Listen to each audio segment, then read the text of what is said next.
Assalamualaikum warahmatullahi wabarakatuh. Waalaikumsalam warahmatullahi wabarakatuh. Alhamdulillahirabbil alamin. Wassalatu wassalamu ala asyrofil anbiya'i wal mursalin sayyidina Muhammadin wa ala alihi wa sahbihi wa sallim ajma'in. Amma ba'd. Teman-teman sekalian, dalam 7 menit ke depan ini saya akan menyampaikan kajian Islam dengan judul Mindset, Mental, dan juga Islam. Yang kita tahu, topik ini kemungkinan besar itu penting karena di kehidupan sehari-hari yang namanya mental, mindset, dan juga Islam itu pasti berperan penting di dalam kehidupan kita. Apalagi mental dan juga mindset harus didasari dengan ajaran-ajaran Islam di dalam kehidupan sehari-hari.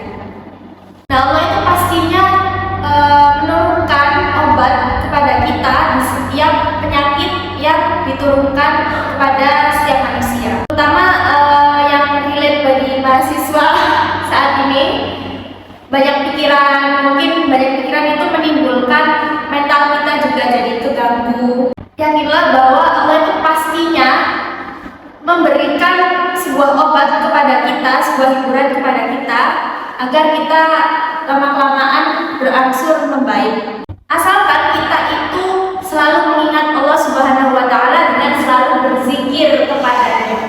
Bukti bahwa Allah itu Maha Penyembuh ada dalam kisah Nabi Ayub yang dikasih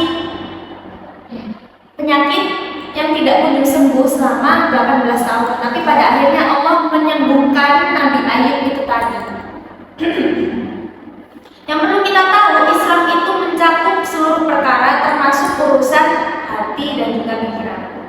Komponen dalam memahami agama itu ada dua, yaitu qalbun salim, hati bersih dari syahwat, lalu yang kedua aqlun shahih atau akal yang benar. Nah, di kehidupan kita sehari-hari, Islam itu nggak hanya mencakup urusan fisik, ibadah saja, tetapi juga hati, pikiran agar selalu bersih, nggak terlalu kotor ya, memikirkan hal-hal yang seharusnya tidak dipikirkan gitu. Hatinya juga agar nggak kotor, selalu bersih gitu ya, nggak mudah iri, nggak mudah dengki. Allah menyampaikan pada surah An-Nas untuk menetralisir hati dan pikiran kita, karena kita tahu di kehidupan sehari-hari pastinya saking beratnya hidup kita itu sampai mengusik hati dan juga pikiran kita. Makanya kita itu anjurkan untuk membaca surah An-Nas ini 3 kali dalam sehari. Ya, karena ya kita untuk menjaga pikiran kita dan juga hati kita agar tetap bersih. Nah, ini saya mau menceritakan kisah seorang ulama yang dia itu mempunyai hati yang cukup bersih, kotor. Iya, dia itu berprasangka buruk. Karena ulama siapa?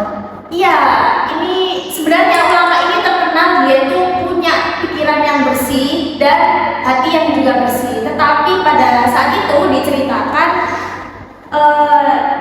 ulama ini bernama Makhlul. Dia itu sedang sholat. Lalu ada seorang jamaah, sampingnya itu ada seorang jamaah juga yang sholat, itu nangis. Nah, si Makhlul ini merasa dia itu riak, dia itu sombong karena dia merasa itu ngapain kok nangis-nangis, kenapa nggak pada saat tahajud aja gitu loh, nggak sholat malam dia nangis, justru sholat biasa dia nangis itu tadi. Nah, singkat cerita, si Makhlul ini, ulama Makhlul ini, beliau itu pulang ke rumahnya dengan keadaan entah kenapa hatinya itu merasa diselimuti kegelisahan. Padahal dia nggak pernah merasakan seperti itu, karena kan tadi ulamanya itu selalu berpikiran bersih gitu ya. Lalu pada saat ia sholat tahajud itu juga dia itu nggak nangis, padahal setiap tahajud itu dia nangis karena saking bersihnya tadi kan pikiran dan juga hatinya. Tapi pada saat itu hatinya dan juga pikirannya itu lagi kotor, jadi dia pada saat tahajud itu nggak nangis. Akhirnya dia introspeksi diri lah, introspeksi, kenapa ya kok aku aku pada saat tahajud itu nggak nangis gitu, dan kenapa ada kegelisahan di dalam hatinya. Nah, ternyata si makhluk ini introspeksi, dia langsung menuju ke arah yang dia berpikiran kotor terhadap jamaah yang nangis tadi. Akhirnya dia datang ke masjid, ke jamaah yang nangis tadi dan meminta maaf. Dan akhirnya dari situ dia hatinya berangsur-angsur membaik, tidak ada kegelisahan lagi di dalam hatinya. Nah, dari kisah tersebut dapat diambil kesimpulan kalau ketika kita merasakan mental itu lagi nggak baik-baik aja dan pikiran lagi merasa terbebani, itu bukan kesalahan dari Allah sendiri, tapi dari diri kita sendiri tadi. Nah, doa kata Nabi dan Rasul pasti meminta ampunan kepada Allah, karena dosa dapat membuat kegelisahan itu tadi dan membuat resah, terutama perbuatan menyakiti seseorang merupakan hal yang dapat mencabut kebahagiaan dari diri kita sendiri.